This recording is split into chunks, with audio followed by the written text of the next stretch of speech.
Bonjour à tous, au sommaire de ce 67e numéro de notre émission quotidienne à l'air libre. L'actu du jour, c'est la nouvelle information révélée par Mediapart, l'intervention de Macron dans l'affaire Kohler à travers une lettre. On va en parler avec Fabrice Arfi, qui est co-responsable du pôle enquête à Mediapart. L'histoire du jour, c'est celle de Yann Gaudin, conseiller Pôle emploi, menacé de sanctions, peut-être pour avoir trop aidé les allocataires. On va en discuter avec lui, il sera notre invité. Et puis enfin, 2 plateaux sur la drôle de campagne des municipales qui va s'achever dimanche. On va parler du Rassemblement national et du Parti socialiste. Et la minute détente aujourd'hui sera offerte par l'artiste Elia. Ce sera aussi la dernière de nos amis les déconfinautes. Je vous rappelle les 2 adresses, maintenant vous les connaissez, les 2 adresses auxquelles vous pouvez nous écrire, alairlibre@mediapart.fr, ça c'est pour vos témoignages, et covid@mediapart.fr, ça c'est pour vos informations et documents d'intérêt général. À l'air libre numéro 67, c'est parti.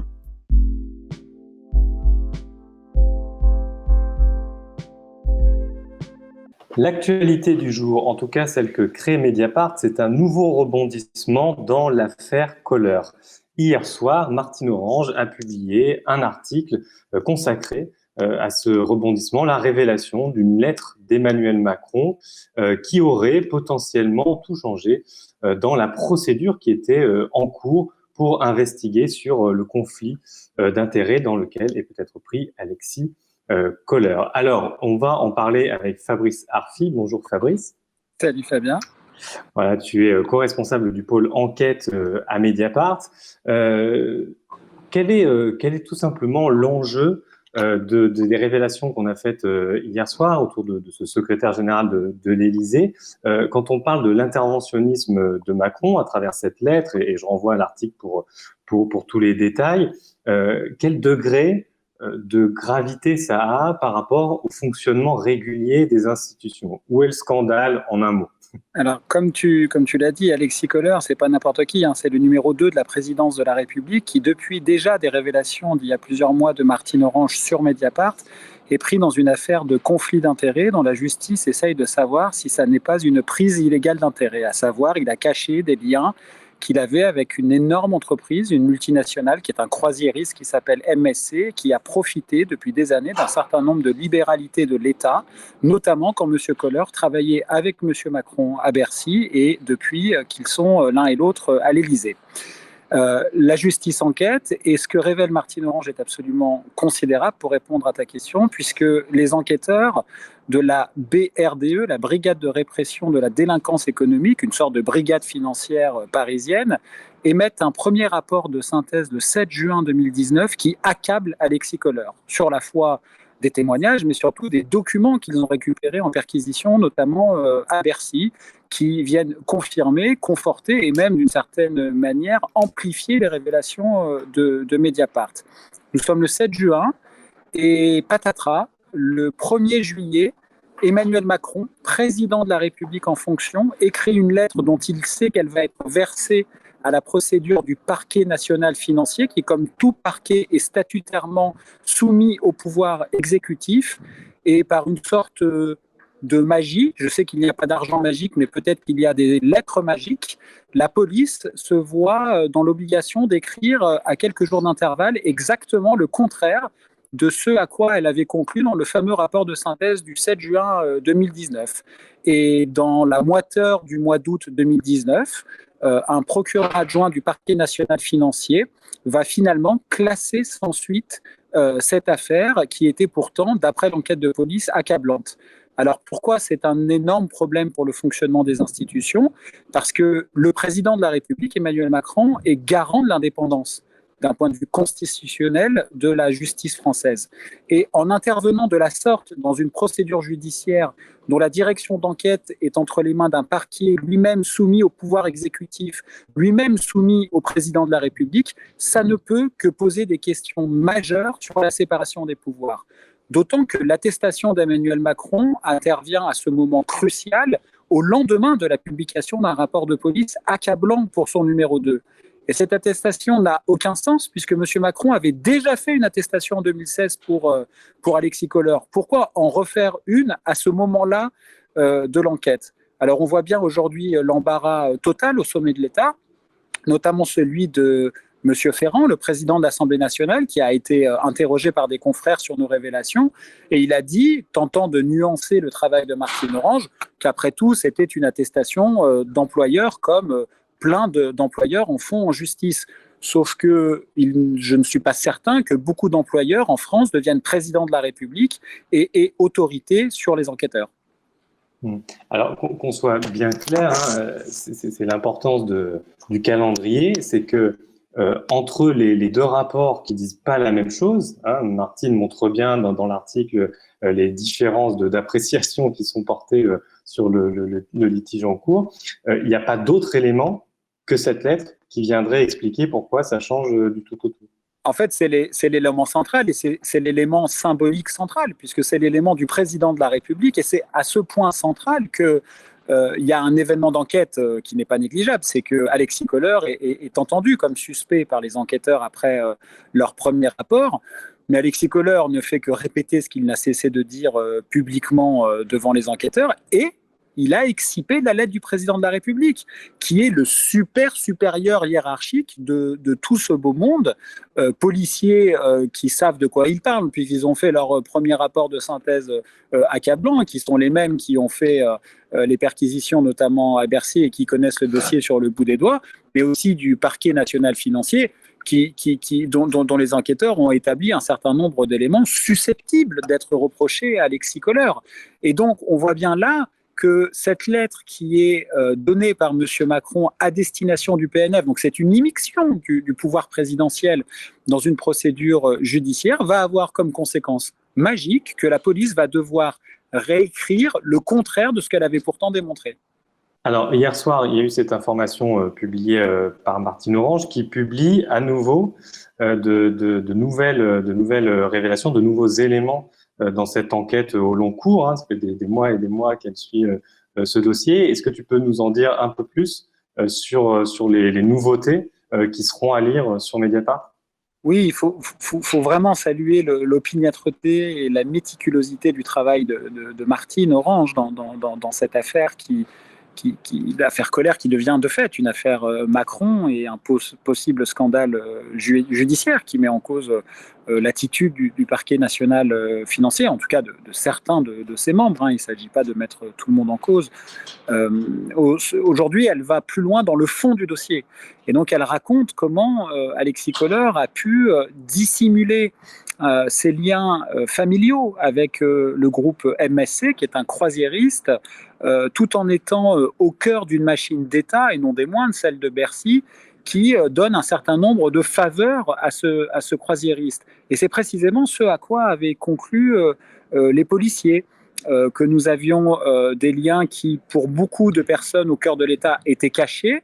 Et contrairement à la légende que semble avoir réécrite une partie de la Macronie, M. Kohler ne s'était pas déporté des dossiers touchant au sein de l'État et du ministère des Finances à l'entreprise à laquelle il avait des liens, puisque des documents ont été retrouvés, notamment en perquisition, qui montraient qu'il était toujours informé, qu'il était toujours mêlé à la stratégie d'État concernant ce croisiériste, pour lequel il va d'ailleurs travailler une fois qu'il va quitter pendant un petit temps la fonction publique, avant de rejoindre la campagne présidentielle d'Emmanuel Macron et de devenir aujourd'hui le numéro 2 de la présidence de la République. Alors, nous, on n'est pas là, journalistes, pour dire s'il y a des délits ou pas des délits, mais on est là pour apporter des faits qui montrent un dysfonctionnement majeur de l'appareil d'État, de l'appareil judiciaire et de l'interventionnisme du pouvoir exécutif dans une enquête qui est susceptible de mettre en cause le dit pouvoir exécutif. Et ça intervient dans un moment polémique suite aux déclarations de l'ancienne procureure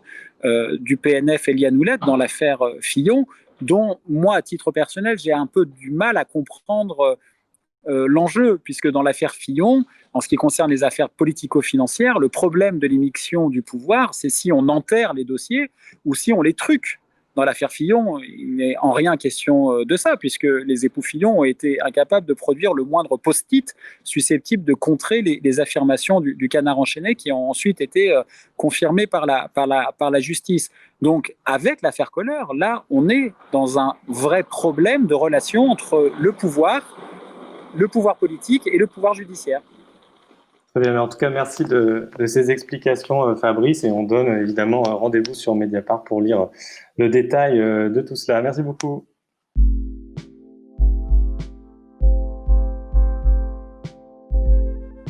L'histoire du jour, c'est celle de Yann Gaudin. Il est conseiller Pôle emploi à Rennes. Il est avec nous dans À l'air libre. Bonjour Yann. Bonjour. Alors, pour vous présenter, on parle souvent d'un lanceur d'alerte de Pôle emploi. Voilà le statut que vous avez conquis, un peu malgré vous, parce que la direction a plusieurs fois, vous avez plusieurs fois menacé de sanctions. Vous aviez un entretien hier qui aurait pu déboucher sur une annonce de licenciement. Il y a eu tout un soutien très important qui s'est monté autour de vous. Il y avait beaucoup de gens qui vous entouraient hier. On va venir sur le fond du sujet pour que tout le monde comprenne ce qui se joue autour de votre cas. Mais d'abord, commençons par la bonne nouvelle, c'est que a priori, il n'y a pas de menace de licenciement qui pèse sur vous. Est-ce que en revanche, il y a d'autres menaces qui continuent à peser? Si, il y a toujours la menace du licenciement, puisque en fait, hier, on ne m'a pas annoncé de sanctions précises, mais la procédure est toujours en cours. C'est-à-dire que là, j'ai 5 jours pour saisir une commission nationale, une commission paritaire, composée de syndicats. Et ensuite, cette commission a 15 jours pour se réunir et donner un avis qui n'est que consultatif, qui n'est pas contraignant. Et la direction a jusqu'à 30 jours, comme pour tout le monde, comme pour tout salarié, jusqu'à 30 jours après l'entretien d'hier, pour signifier une sanction, si sanction il y a. Mais pour le moment, la procédure est toujours en cours. D'accord, donc une procédure toujours en cours. Et pour qu'on comprenne son objet, qu'est-ce qui vous a été dit? Qu'est-ce qui vous est reproché? Parce que ce qui transpire finalement, c'est que quasiment vous auriez fait trop de zèle, vous auriez trop appris aux allocataires sur leurs droits, sur ce dont ils pouvaient bénéficier, mais de façon tout à fait légale. On imagine que c'est le genre de reproche qui est quand même compliqué à formuler à un conseiller Pôle emploi qui normalement est fait pour ça. Et est-ce que donc il y a d'autres reproches qui vous sont faits? Non, en fait là, dans le cadre de cette procédure, effectivement, il y avait 100 pages, il y a 100 pages dans le dossier disciplinaire à charge contre moi. En réalité, dans ces 100 pages, il y a principalement des copies écran de mails que j'ai pu envoyer à des demandeurs d'emploi, donc des mails d'information. Donc voilà, c'est mon travail. Et la direction le dit elle-même dans les médias que c'est le travail normal d'un conseiller que d'informer les demandeurs d'emploi. Il y a aussi dans ce dossier des témoignages anonymes sous quand même attestation de témoins qui disent il perturbe notre travail, il perturbe le travail de l'agence, il perturbe le travail des collègues parce qu'il rend service à des personnes qui ne sont pas rattachées à son portefeuille, comme on dit, et ni même à l'agence de Rennes Sud, ni même au bassin de Rennes. Enfin, voilà. Donc tout ça sans aucune référence par rapport justement à mon périmètre d'activité. Et en fait, s'il y en avait des références, ça ferait longtemps qu'il me les aurait données, puisque le directeur régional a dit hier aux médias, le contentieux dure depuis 2015 en réalité. Alors il a raison, mais en réalité il dure depuis 2014, et ça fait depuis 2014 qu'on me ramène ça régulièrement. Vous dépassez votre périmètre, etc., avec menace de sanction.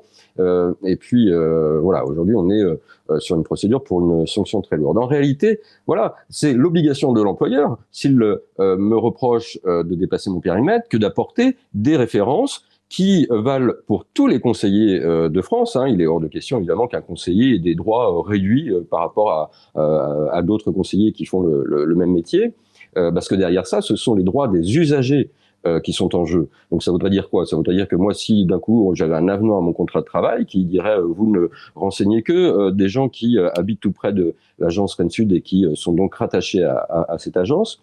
Donc moi, je devrais prévenir toutes les personnes que attention, moi je suis désolé, je vais vous rendre un service, mais qui va être plus limité qu'un autre collègue parce que la direction le veut. Non, on est en République française, il y a une égalité de droits des citoyens envers l'administration et envers les services publics. Donc, tout usager, tout demandeur d'emploi a les mêmes droits auprès de n'importe quelle agence en France et n'importe quel conseiller. Alors, vous revenez sur cette question. D'ailleurs, j'en profite parce que vous bloguez à Mediapart, il faut le dire, et un de vos derniers billets, il porte là-dessus. Au fond, c'est quand vous êtes allocataire Pôle emploi, auprès de qui vous avez un conseiller référent, hein, mais est-ce que c'est que lui qui est censé vous parler? Est-ce que vous pouvez avoir des échanges avec d'autres personnes de Pôle emploi? Ça, là, vous faites toute la pédagogie de ça. Pourquoi c'est si important pour vous au point de consacrer un blog? De continuer à donner toutes ces billes-là, notamment pour les intermittents. J'insiste un peu là-dessus parce que on voit bien avec l'actualité Covid et tous ces spectacles qui peuvent pas reprendre tout de suite, qui sont un peu en première ligne de la crise sociale qui vient. Ils sont aussi parmi vos premiers soutiens. Hier, vous étiez soutenu par la coordination des intermittents et précaires de Bretagne. Voilà, est-ce que vous pensez que vous avez un rôle particulier à jouer auprès de ce public-là en particulier? Alors, il se trouve que sur mon blog, effectivement, sur la plateforme Mediapart, donc le blog qui est consultable gratuitement, tous les articles sont consultables gratuitement. Il y a des articles qui concernent plus particulièrement les intermittents, puisque je connais très bien leur situation pour être spécialisé depuis 2009.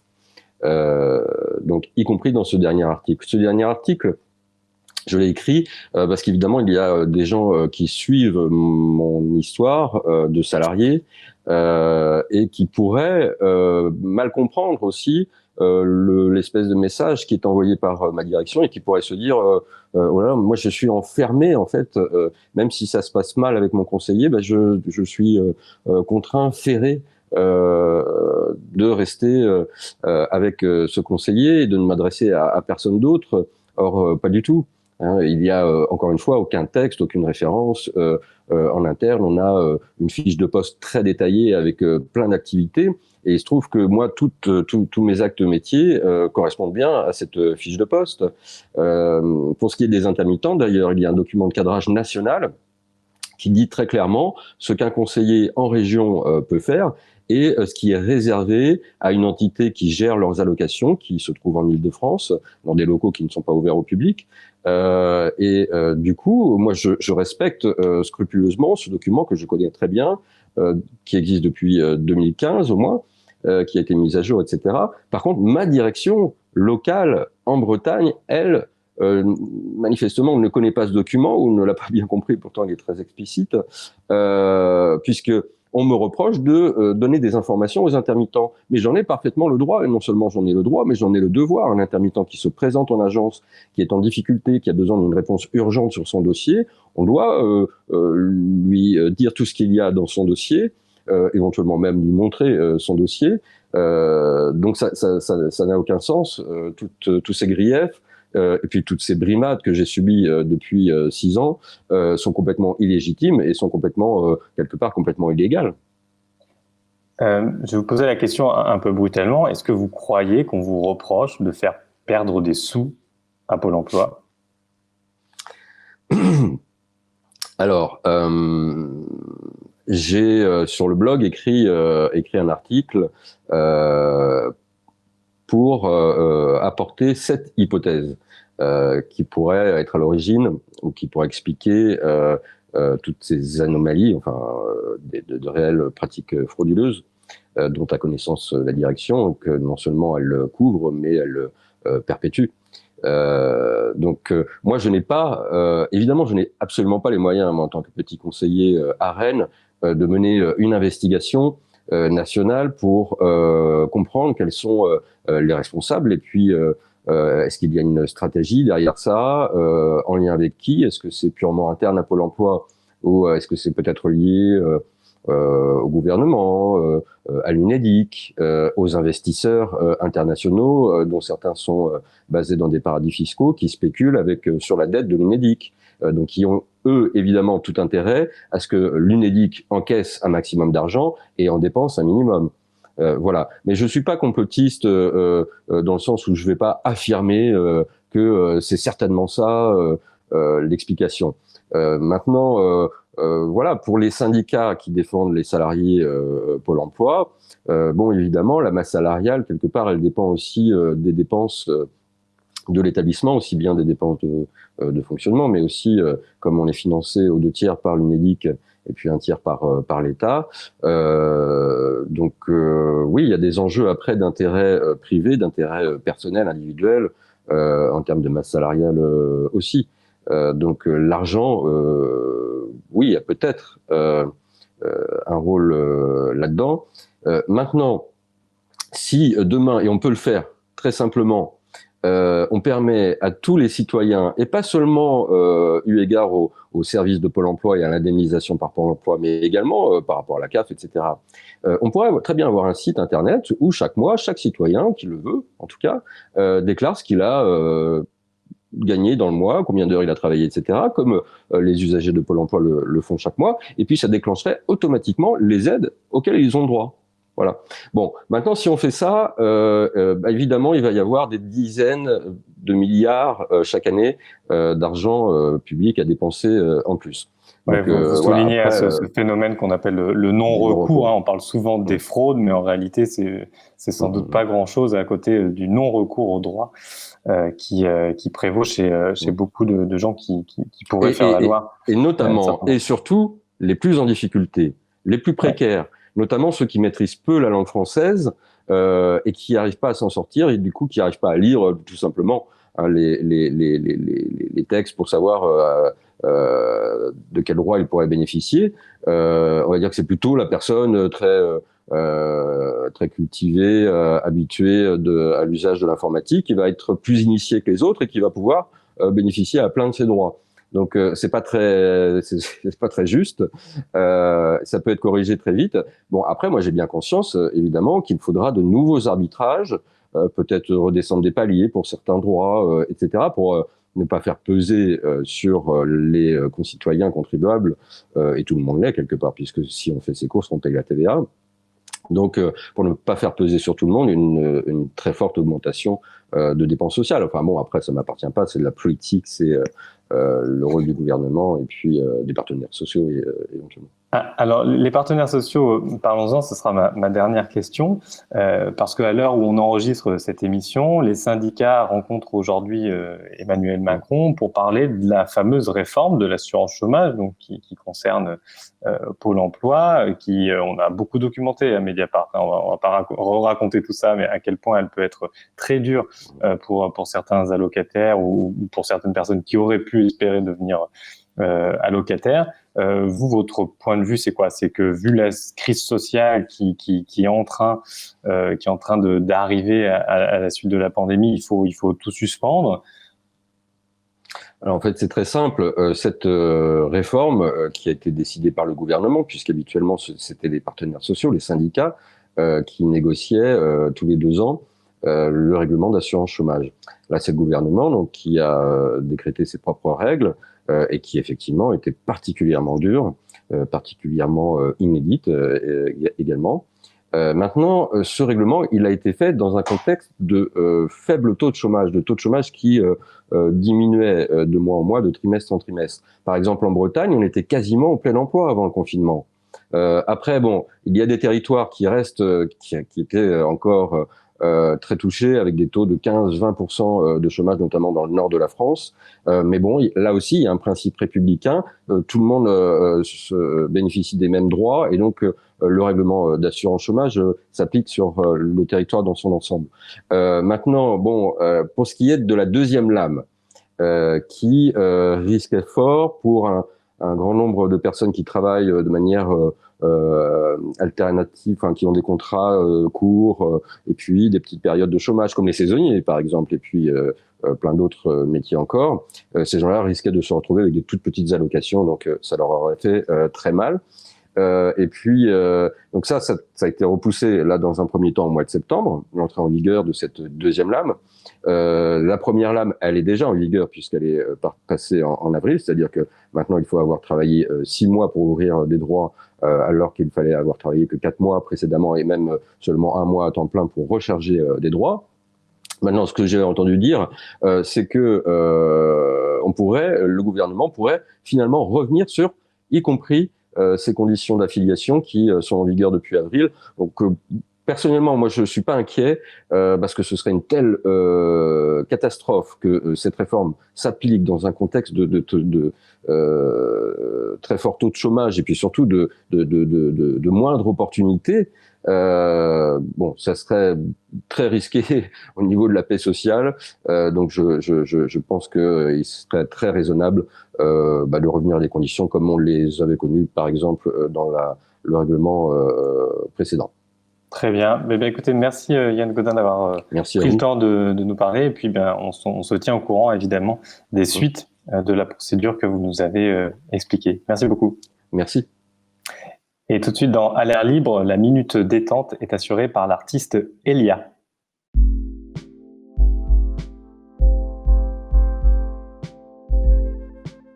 Salut, je m'appelle Elia et je vais chanter pour Mediapart In Love with Another Man de Jasmine Sullivan. If I could forget him, I would, please believe me. And I know that I should throw the towel in, but baby, it's not that easy. Hey, you treat me so much better than him. And if I was sane, there'd be no competition. But I'm in love with someone else, and I'm so sorry. Hey, yeah, I'm in love with another man, and I know he ain't right. Hey, yeah. You should go and find someone else who could treat you right, give you the world, someone who understands the man you are. 'Cause baby, you shine so bright, and I would just dim your star. A girl who treats you like you treat him. Boy, I know there's plenty women who would love to have a man like you are. But I'm in love with someone else. I'm so sorry, baby. I know I ain't right. No, for what I did to you, baby. Oh, yeah. I can't explain why it's him and not you. But at the end of the day, baby, I just don't want to. See, ain't no doctor, no. And we always seem to fight. Ain't got a perfect body. And sometimes you don't even treat me right. Oh, when I'm with him, but when I'm with him, hey, when I'm with him, and nobody else like it. Oh, I'm so sorry, baby, that I have to do this to you. But I can't go and pretend him, 'cause I love him, I love him. I'm in love with another man. And I'm so sorry, but I love someone else.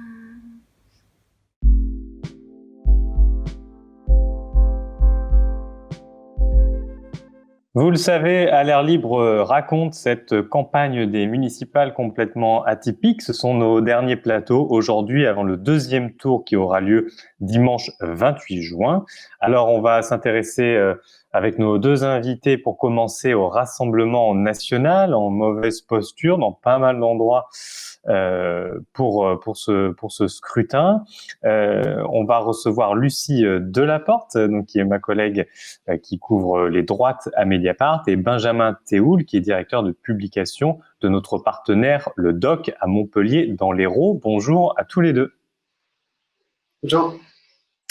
Alors, on va commencer avec toi, Lucie. Avant qu'on parle de vos reportages respectifs, un mot de la performance donc globale du Rassemblement national à ces élections municipales. Je disais qu'il était en mauvaise posture parce que, hormis le succès qu'il faut quand même remarquer de plusieurs maires sortants, c'est pas rien, on a observé des reculs assez nets un peu partout, en fait. Oui, tout à fait. C'est vrai que quand même, on peut dire que c'est un résultat en demi-teinte parce que c'est effectivement pas rien que le Rassemblement national conserve ses bastions. C'est quelque chose qu'il n'avait pas réussi à faire à la fin des années 80 quand il avait réussi à l'époque du maigretisme à gagner quelques mairies. Voilà, les revers avaient été très, très sévères à l'élection suivante. Là, il conserve quelques bastions à Beaucaire, à Hénin-Beaumont, à Fréjus. Mais effectivement, le premier tour a été aussi décevant pour le parti qui avait misé sur un certain nombre de villes, qui avait essayé de faire un travail de terrain qui visiblement n'a pas porté ses fruits autant qu'il pouvait l'espérer. Voilà, il faut rappeler que c'est un scrutin très compliqué pour le Rassemblement national, l'élection municipale, que le principal frein, c'est le manque de cadres locaux, la difficulté à constituer des listes. Voilà, et on l'a vu là encore récemment, on avait fait un article là, sur Douchy-les-Mines, c'est que par ailleurs, même quand ils constituent des listes, elles sont souvent faites à la va-vite et du coup, les campagnes sont quand même très difficiles à mener parce que l'ancrage local n'est pas là. Donc c'est vrai que par rapport aux prévisions qu'on avait pu faire avec une centaine de petites villes, de petites communes où le RN aurait pu percer, c'est effectivement un résultat assez décevant. Alors, on va parler de ça. Benjamin, au DOC, vous publiez un reportage sur Frontignan dans l'Hérault qui illustre assez bien ce que vient de développer Lucie, c'est-à-dire cette difficulté persistante à transférer des scores d'élections nationales parfois très importants dans certaines villes, dans certaines communes, en succès locaux. Alors parlons du cas de Frontignan parce que c'est presque un cas d'espèce. Là-bas, le candidat RN s'appelle Gérard Prateau. Comment on explique que localement, il n'arrive pas à transformer toutes les voix qui d'habitude sont là, disponibles en quelque sorte au niveau national, à les transformer en succès local? Oui, c'est vrai que déjà en 2014, Gérard Prateau était arrivé deuxième derrière le maire sortant socialiste Pierre Beaudoin.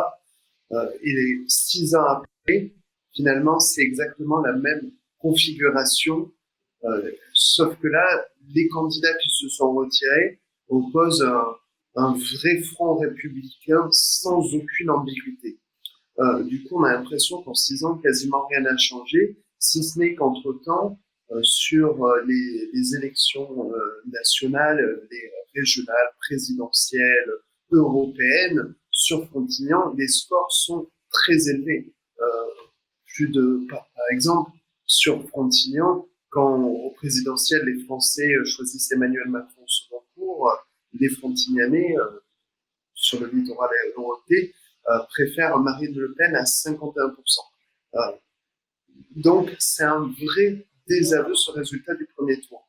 Dans les rangs du Rassemblement national, on estime que c'est la crise du Covid et l'abstention qui a particulièrement frappé cet électorat. Bon, il faudrait toutefois un petit peu relativiser cette analyse parce qu'il semblerait, on en aura la certitude dimanche, que l'abstention a frappé finalement un petit peu tous les candidats de manière proportionnelle. Donc l'argument reste faible. Je dirais que oui, l'électeur fait vraiment la différence entre un scrutin local, une personnalité à portée de main, qu'un vote plus national, plus contestataire. Voilà. L'électeur fait vraiment la distinction. Oui, alors dans ce reportage sur Frontignan qu'on peut lire dans le doc, il est aussi reproché à ce candidat RN de ne pas être vraiment bien implanté, impliqué dans la vie locale. Du coup, je me tourne à nouveau vers toi, Lucie, puisque dans la grande ville de Perpignan, c'est au contraire une stratégie d'implantation de longue haleine qui porte peu à peu ses fruits autour de Louis Alliot, même si on ne sait pas encore quelle sera l'issue de ce second tour. Dans tes reportages, tu écris qu'il a joué la notabilisation. Par ce terme, qu'est-ce qu'on entend concrètement comme stratégie? Qu'est-ce qui fait qui se différencie aussi de ce que fait le RN au niveau national? Alors c'est vrai qu'il a eu, d'abord c'est la 3e fois qu'il se présente, Louis Alliot, donc il a eu à cœur là depuis 6 ans de travailler très concrètement les milieux économiques, d'essayer de travailler les réseaux de notables locaux, de mener aussi une campagne très droite bon teint, assez rassurante finalement pour ces milieux économiques qui ont aussi affaire à une droite très très usée, très très très fatiguée, qui est en place avec ces réseaux très très clientélistes depuis 30 ans là-bas. Donc c'est vrai qu'il y a parfois une envie de changement et il a essayé de rassurer ces milieux-là. Il est devenu aussi député, ce qui a changé pas mal de choses, parce que quand on est député, tout d'un coup, on a des choses à distribuer, on a une position qui n'est plus tout à fait la même que celle qu'il avait au scrutin précédent.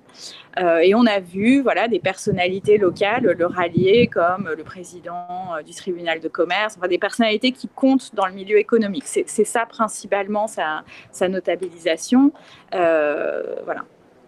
Alors, c'est intéressant parce que Benjamin, il se trouve que vous publiez un autre reportage sur une autre ville qui est plus petite, qui fait un peu plus de 10 000 habitants, où on retrouve un peu cette stratégie de notabilisation à travers un candidat qui est médecin et donc qui a vu passer une bonne partie de la ville, on l'imagine, dans son cabinet, qui fait face à des partis locaux tout aussi épuisés, j'ai l'impression, qu'à Perpignan, à lire l'article. Cette ville, elle s'appelle Vauvert, elle se situe dans le Gard. Si j'ai bien compris ce que vous écrivez dans le doc, c'est une conquête possible du Rassemblement national ce dimanche. Oui, tout à fait. Seulement 85 voix séparent le maire sortant socialiste Jean Donat, ancien président du conseil départemental, patron du PS gardois, etc., de son adversaire du Rassemblement national, Jean-Louis Maisonnet, ce fameux médecin de campagne dans une stratégie de notabilisation, un très proche de Gilbert Collard, et dont l'avocat est député européen du Rassemblement national. Donc là aussi, c'est tout un travail de longue haleine autour de réseaux gardois, avec l'appui de l'avocat Gilbert Collard et aussi de son fils Nicolas Maisonnet, très implanté dans la partie du Gard et dans la partie camarguaise du Gard. Très bien. Alors, face à ces stratégies de notabilisation, il reste la réaction de ce qu'on appelle le Front républicain, quand tous les autres partis s'unissent ou se désistent au profit l'un de l'autre pour faire barrage, comme on dit aussi au Front national. Lucie, ça fait 2 fois qu'il y a ce fameux Front républicain contre Louis Alliot.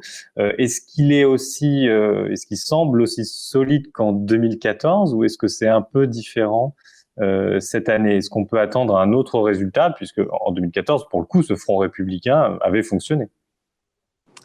Non, alors là, clairement, le Front républicain est très, très, très fissuré pour cette élection. Ce qu'il faut rappeler, c'est que la droite le maire sortant n'a obtenu que 18% des voix et que, en fait, toute une partie des dissidents de droite qui sont, alors celui qui est parti En Marche, Romain Gros, un autre ancien adjoint, ne font pas campagne. Concrètement, ils ont déserté le terrain de la campagne, soit en disant que le Front républicain ne servait à rien, en tout cas en refusant de faire élire l'ancien maire.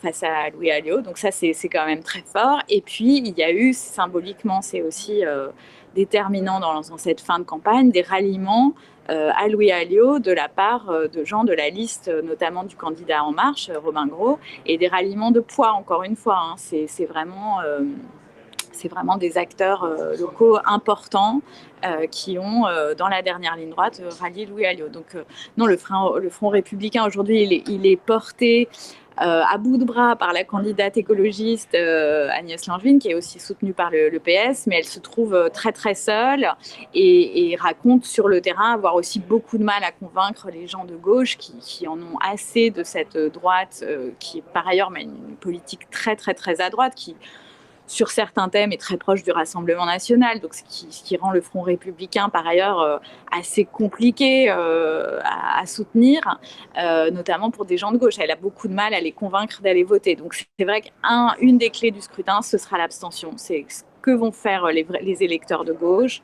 que vont faire des électeurs de droite classique. Est-ce qu'ils vont rallier Louis Alliot? Est-ce qu'ils vont par défiance avec le maire précédent qui est quand même assez unanimement rejeté, qui a 78 ans, qui est un petit peu considéré comme en bout de course. Et puis l'autre enjeu, ce sera que vont faire les quartiers populaires. Est-ce qu'il y aura vraiment un sursaut anti-RN, ce qui est vraiment aujourd'hui difficile à dire. Ouais. Là, je renvoie à ton article sur le sujet dans Mediapart. Dernière question pour toi, un peu plus précise sur la fissure de ce Front républicain qui était présent dans ton reportage. C'est le fait, moi, qui m'a assez surpris quand même, c'est que beaucoup de personnalités du milieu culturel, tout d'un coup, pour eux, ça y est, le Rassemblement national, ça a l'air d'être devenu quasiment un parti comme les autres. Bon, alors, c'est compliqué de généraliser, hein. Moi, j'ai rencontré quelques acteurs du milieu culturel. Ce qui est intéressant de remarquer, c'est qu'effectivement, Louis Alliot est allé sur un terrain qui, d'habitude, n'est pas celui du Rassemblement national, hein. En général, le Rassemblement national considère que les milieux culturels lui sont hostiles a priori, qu'il n'a pas à aller travailler. Louis Alliot a eu un ralliement de poids et en fait, c'est acquis une personnalité très importante à Montpellier, qui s'appelle donc André Bonnet, qui s'occupe du Centre méditerranéen de littérature, et qui est une personnalité assez pivot dans ces milieux-là, et qu'il a rallié en février. À partir de là, il y a eu, je pense, une certaine stupeur chez beaucoup d'acteurs culturels qui dépendent aussi très concrètement pour leur survie, la survie de leur festival, la survie de tout ce qu'ils font, de la mairie. Donc il y a un attentisme, je ne suis pas sûre qu'il y ait un ralliement joyeux à la candidature d'Alliot, mais il y a sans doute beaucoup d'attentisme. Et peut-être aussi l'idée que ce sera le prochain patron et qu'il va falloir faire avec. Donc qu'est-ce qu'on fait quand on est un acteur culturel local? Donc est-ce qu'il ne faut pas s'accommoder quoi. En tout cas s'accommoder. Merci Lucie. Dernière question de ce plateau pour toi, Benjamin. Est-ce que dans l'Hérault, dans le Gard, dans les plus petites villes que toi tu regardes avec tes collègues du DOC, est-ce que vous repérez aussi ces fissures-là des fronts républicains davantage qu'il y a 6 ans? Pas vraiment. Alors peut-être oui, le cas typique c'est Vauvert parce que le résultat est très serré, oui, effectivement. Après, dans l'Hérault, sur l'UNEL, la candidate du Rassemblement national a terminé 3e. Sur 7, le candidat a terminé 4e. Et sur Frontignan, 2e. Du coup, à la différence de Perpignan, où Wallou est arrivé largement en tête, là, les candidats du Rassemblement national, bien qu'un temps annoncés favoris, ont essuyé un véritable échec. Par contre, revenant sur l'introduction du débat sur les maires sortants, je pense dans la région à Robert Ménard, à Béziers, ou Julien Sanchez à Beaucaire, la vraie nouveauté cette année, c'est qu'ils sont en mesure, cette fois-ci, de conquérir les agglomérations là où se trouvent les compétences les plus importantes, comme les transports, la voirie, les déchets, etc.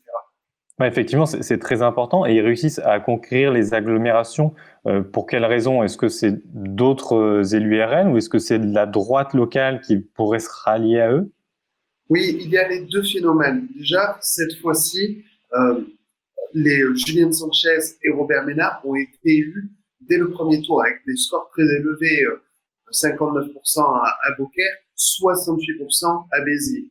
Pendant ce temps, ils ont travaillé aussi leur réseau des maires des communes voisines autour. Et effectivement, une partie de maires sans étiquette, plutôt situés à droite de l'échiquier politique, vont jouer le jeu, cette fois-ci, des maires de Beaucaire et de Béziers, pour que ceux-ci aillent conquérir la contestation.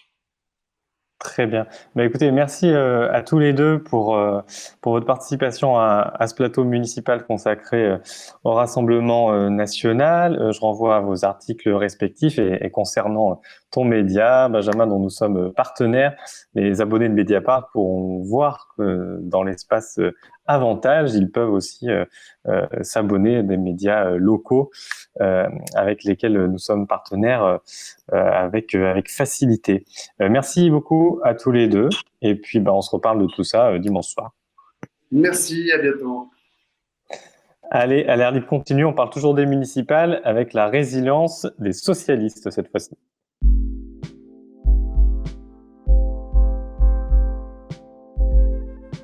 Dernier plateau des municipales avant le second tour du 28 juin. Cette fois, on s'intéresse à la résilience des socialistes qui devraient conserver pas mal de villes où ils étaient sortants. On verra si ça leur donne des illusions sur leur pouvoir national. En attendant, on va s'intéresser à deux configurations, Rouen et Nantes, deux configurations différentes, mais qui se ressemblent au moins sur un point. Les espoirs écolos étaient assez élevés. Ils ont été douchés au profit des socialistes qui tenaient déjà ces mairies. On va en parler, essayer de comprendre le pourquoi, le comment avec nos deux partenaires, Gilles Triolier qui est cofondateur du Poulpe et Benjamin Perel qui est cofondateur de Médias Cité. Bonjour à tous les deux. Bonjour.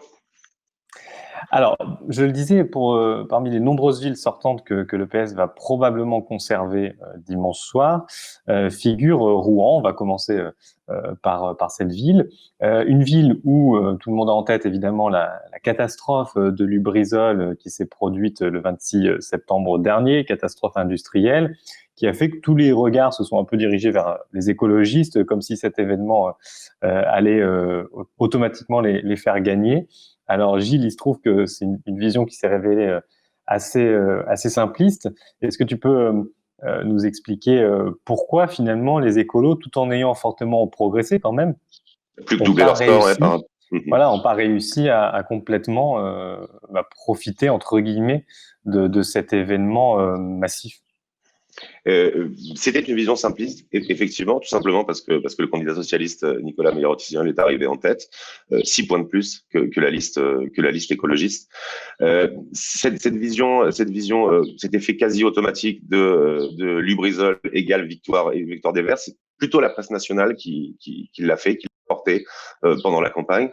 À chaque fois que les médias parisiens venaient à Rouen pour traiter de la campagne municipale, ils faisaient à travers le filtre de Lubrizol, évoquer d'entrée Lubrizol et donc les Verts. Donc on était sur quelque chose de quasiment prophétique plus que élaboré et rationnel. On avait interrogé le romancier rouennais, auteur de polar et qui est aussi politologue, Michel Bussy, dans nos colonnes à l'époque. Et il nous l'avait très bien dit. Il avait dit, on est sur une pure construction journalistique, une prophétie autoréalisatrice et qui ne s'est pas réalisée dans les urnes. D'ailleurs, à l'inverse, localement, les écologistes locaux imaginer que ça n'allait effectivement pas leur être défavorable dans les urnes, mais se refuser de surfer à outrance là-dessus et d'établir une équation simpliste. Ils pensaient, d'ailleurs, on avait des lieutenants de Jean-Michel Baragova, du candidat écologiste, qui nous disaient que ça devrait consolider au moins le vote, mais pas le booster. Eux, d'ailleurs, se basaient plus sur les bons sondages, sur les 2 bons sondages qu'il est placé en tête. Ils se basaient plus là-dessus que sur l'effet du Brésil qui aurait été quasi mécanique. Mais est-ce que c'est en partie parce que les citoyens ont jugé que la chose était plutôt bien gérée par la mairie sortante? Je ne sais pas, parce que Nicolas Maillard-Rossignol, le candidat socialiste, ne s'est pas appuyé sur le bilan pardon de l'équipe sortante. Il a tout fait pour justement décoller son étiquette socialiste, pour la mettre le moins en avant possible. Donc forcément, il n'allait pas s'appuyer sur le bilan. Non, je pense qu'il a gagné pour d'autres raisons. On va y venir. Ouais, on va y venir.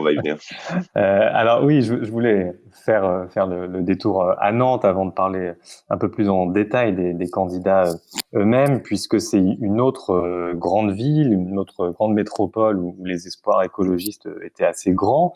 Dans un article, Médiacité rappelle, je crois que c'est Yannick Jadot qui pronostiquait dans les villes gagnables. Exactement. Voilà, gagnable cette ville. Alors là aussi, Europe Écologie a progressé dans des proportions quand même largement moindres qu'à Rouen, mais n'a pas réussi donc à gagner. Est-ce à dire que les attentes étaient trop fortes? Ça arrive quand on croit que le national débouche forcément sur des succès locaux.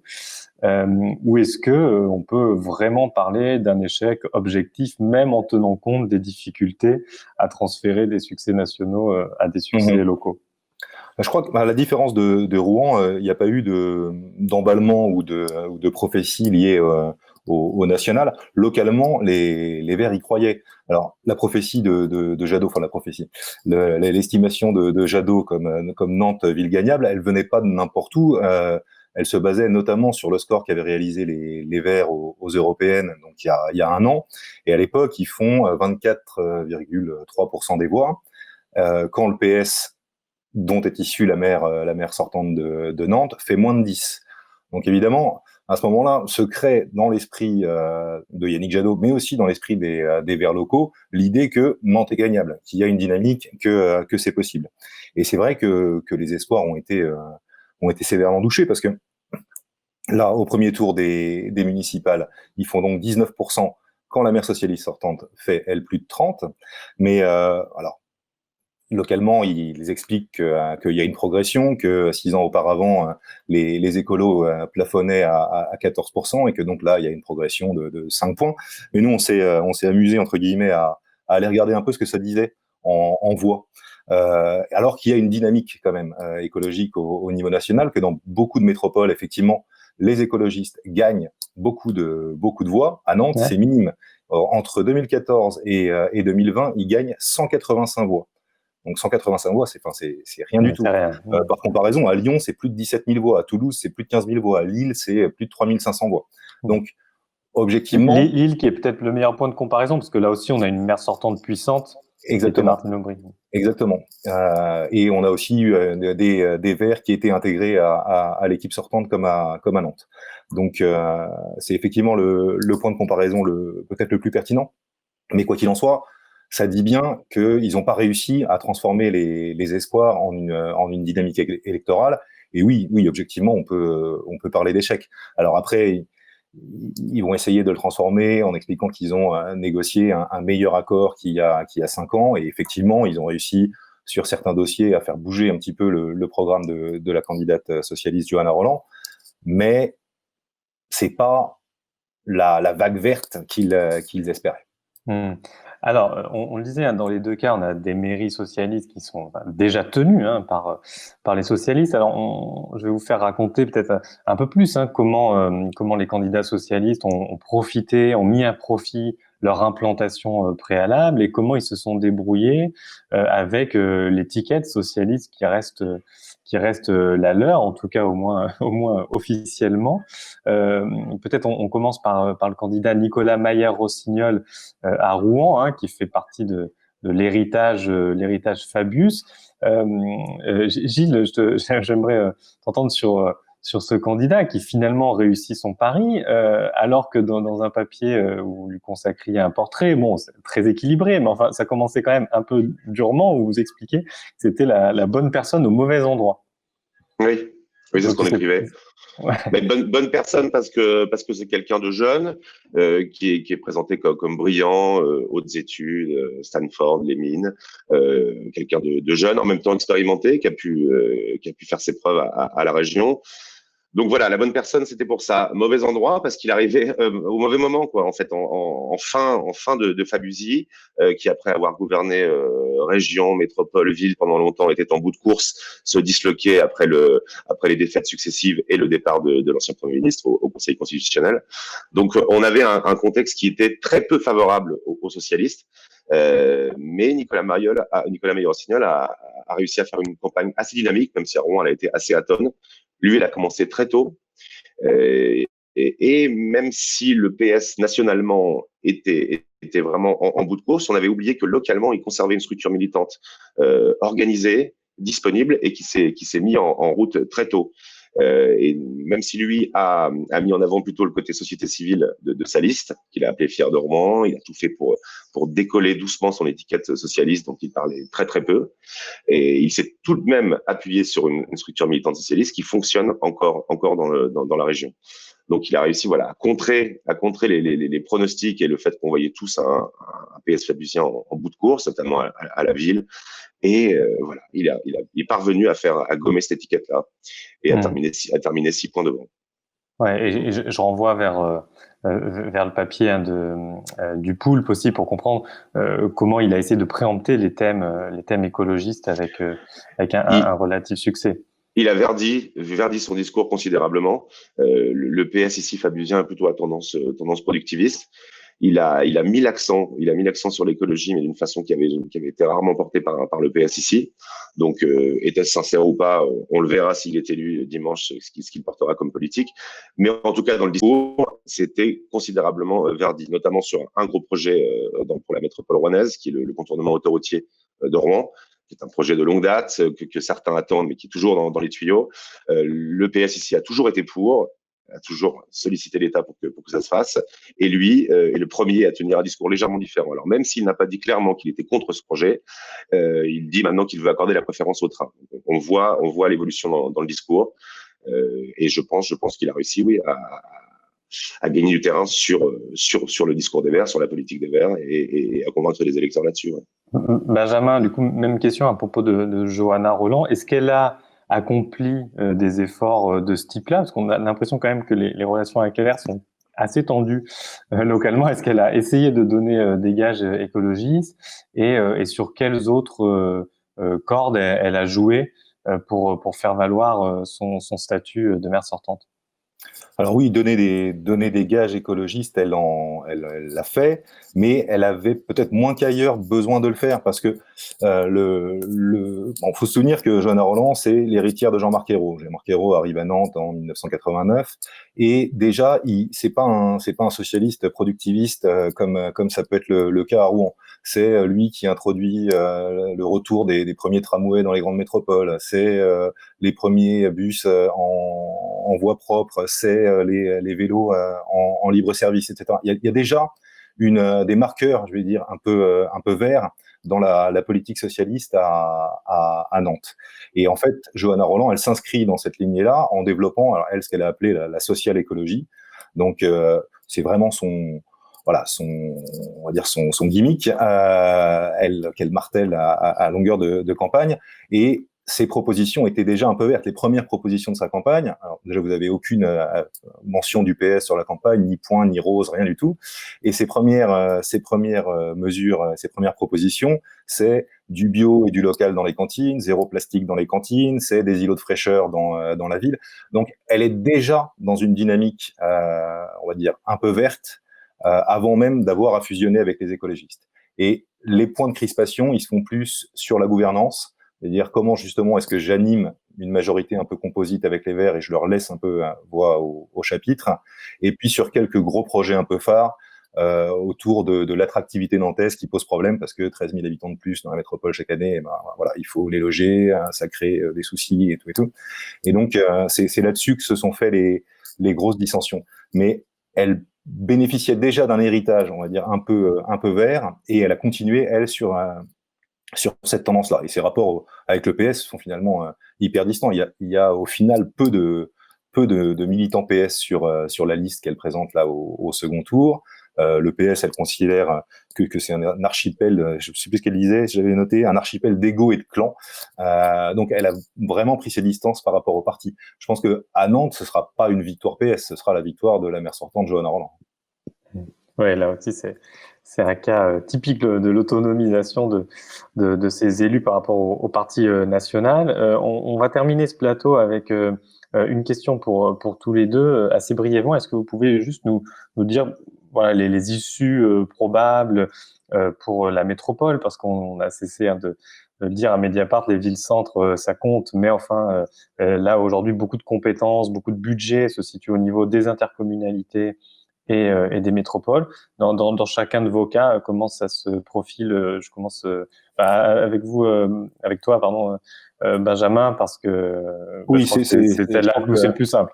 Voilà, la situation sera plus intéressante à Rouen. On laisse un peu plus la parole à Gilles. À Nantes, rien ne devrait changer, puisque finalement, Nantes est à la tête d'une métropole qui comprend au total 24 communes. Nantes est ultra dominante. Les principales villes autour de Nantes sont aussi gérées jusqu'à présent par le PS et pour la plupart devraient le rester, ou alors par des maires de gauche. Donc Nantes va garder la présidence de la métropole et en fait rien ne changera. À ce niveau-là, il faut pas s'attendre à des bouleversements. Je crois que c'est pas le cas à Rouen. Gilles, tu veux dire? Non. Ouais. Alors on pourrait avoir un bouleversement parce que la tradition ici est que le maire de la ville-centre n'est pas le président de la métropole. Et Nicolas Maillé-Rossignol, pour la première fois, lui dit « Moi, je veux être président de la métropole aussi ». Et surtout, d'ailleurs, devrait-on entendre, parce que c'est là où se situent les budgets. La ville de Rouen est exsangue et les leviers de décision et budgétaires se situent à la métropole. Si il est bien élu dimanche soir, clairement, il devrait pouvoir aussi gagner la métropole à la mi-juillet. Maintenant, on a un parti socialiste qui est toujours très puissant sur la rive gauche de Rouen et qui n'est pas forcément totalement raccord avec Nicolas Maillé-Rossignol. Donc, il peut toujours y avoir quelque chose qui vienne, on va dire, de l'ex-Fabuzy, pas trop raccord avec Maillé-Rossignol. Il peut y avoir aussi un agglomérat de petites communes avec des élus LREM et de droite. Enfin, il reste du suspense pour la métropole, même si on peut penser que si Nicolas Maillé-Rossignol gagne clairement la mairie de Rouen, ça devrait passer aussi le 15 juillet par la métropole. Mais voilà, encore un petit peu de suspense à ce niveau-là.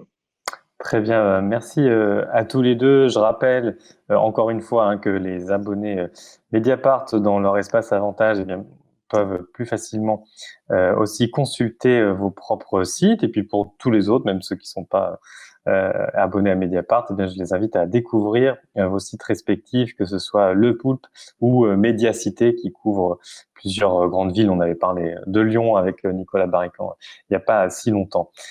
Écoutez, merci à tous les deux. Merci à toi et à bientôt. Merci beaucoup. À très vite et l'émission se termine. Je vous laisse avec les déconfinautes qui font leur dernière aujourd'hui.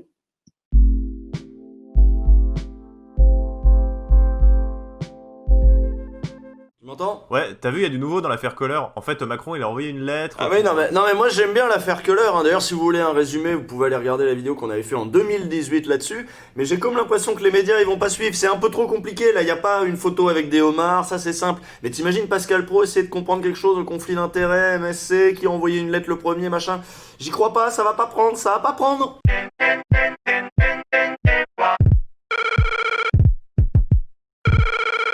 Bon, on va quand même parler un peu des municipales, parce que c'est dimanche, mine de rien. Ouais, puis c'est vrai qu'à part un épisode avec des perruques et des accents, on n'a pas fait grand chose dessus finalement. Dans C'est politique, ce dimanche, il y avait un petit sujet sur Lyon, justement, parce que vous savez, nous on est à Lyon.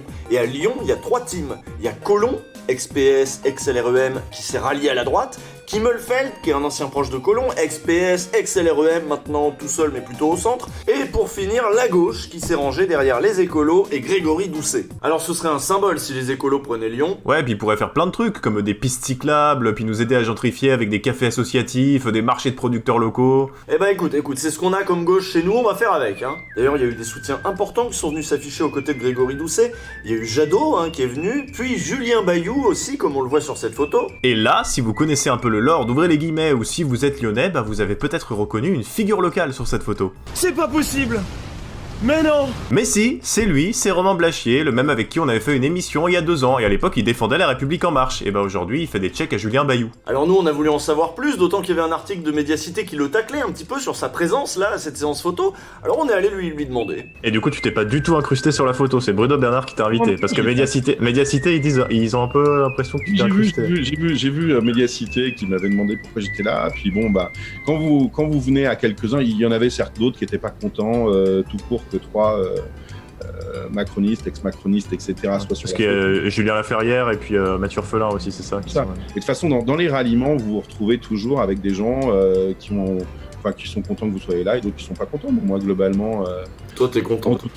Moi, j'étais content. Du coup, là, on comprend plus rien. Il y a des marcheurs qui étaient pas de droite, mais qui étaient quand même dans un parti de droite, et du coup, là, ils reviennent à gauche en rejoignant les écolos, c'est ça? C'est plus compliqué que ça. Écoute ce qu'il dit, Romain. Déjà, est-ce que ça va être la gauche? Parce que si tu t'allumes Médiacité, il y a un truc qui est intéressant, c'est que Doucet, il dit qu'il est pas la gauche. C'est marrant parce que vraiment plusieurs fois Doucet le dit. C'est quand même un peu la gauche, il est allié avec le PS, avec des proches de la France Insoumise. Le problème de la gauche, c'est qu'elle dit toujours, elle passe son temps à dire toi t'es pas de gauche, toi t'es compromis, toi t'es ça. Alors pourquoi tu reviens à gauche? T'en as marre de nous? J'ai jamais quitté la gauche. Je veux dire, dans ton interview, si tu veux t'amuser à regarder les extraits, je dis que je suis la gauche. Oui, c'est vrai, si vous vous souvenez, dans l'épisode, il parlait de la gauche, mais il parlait d'une gauche à la Rocard. À la Rocard des années PSU, où tu mêles un peu d'écologie, un peu de social-démocratie, avec quand même une dimension où tu parles à l'altermondialisme. Moi, un des trucs qui m'avait fait adhérer à la République En Marche, c'était justement au départ que les gens que j'y voyais, c'était beaucoup de gens que j'avais connus chez Rocard et puis dans d'autres mouvances social-démocrates. Faudrait peut-être arrêter de suivre les gens qui viennent de chez Rocard. Donc apparemment, le passage du clan Collomb à la gauche piste cyclable, il se fait par Rocard. Ça confirme ce qu'on avait dit dans l'épisode sur la gauche bourgeoise, c'est-à-dire la gauche piste cyclable, elle est pas si éloignée que ça du macronisme. Et du coup, c'est ça pour toi le monde d'après dont on parlait après le confinement, c'est les mairies qui passent à la gauche piste cyclable, à la gauche écolo social-démocrate. Je pense qu'il y a... Le monde d'après, c'est Rocard avec des pistes cyclables. Finalement, c'est nous les plus surpris parce qu'on va être obligés de voter pour la liste que soutient Romain Blachier. Finalement, on n'a pas plus à gauche. On aimerait bien, mais la gauche chez nous, c'est ça. Ouais, c'est un peu chelou comme convergence des luttes. Bon, ce soir, je me fais insulter par toute la gauchosphère de France. C'est pas dit, on verra. Ouais, non, allez-y mollo, il est revenu à gauche, là, c'est déjà pas mal. Ouais, puis nous, on veut être invités à la mairie, là, s'il y a des gueuletons ou je sais pas quoi. On pouvait pas y aller quand c'était le camp Collomb. Ouais, et puis si Grégory Doucet est élu, peut-être qu'on pourra faire des partenariats avec lui. Damn, monsieur le maire, aujourd'hui on va gentrifier un max. Grégory Doucet va nous montrer comment remplacer ce bar PMU dégueulasse par une microbrasserie qui fait aussi de la glace au chanvre. C'est la dernière semaine d'Air Libre, du coup c'est aussi le dernier des confinautes. Ouais, donc merci à vous de nous avoir suivis pendant tout le confinement et d'être restés pendant le déconfinement. On se retrouve à la deuxième vague, soutien au personnel soignant, même à ceux qui font des gros doigts d'honneur à la police. Surtout à eux. Voilà, ce numéro d'Air Libre est terminé. Évidemment, si vous voulez nous écrire, vous le pouvez à l'airlibre@mediapart.fr. On vous donne rendez-vous demain avec Valentine Auberti. Portez-vous bien.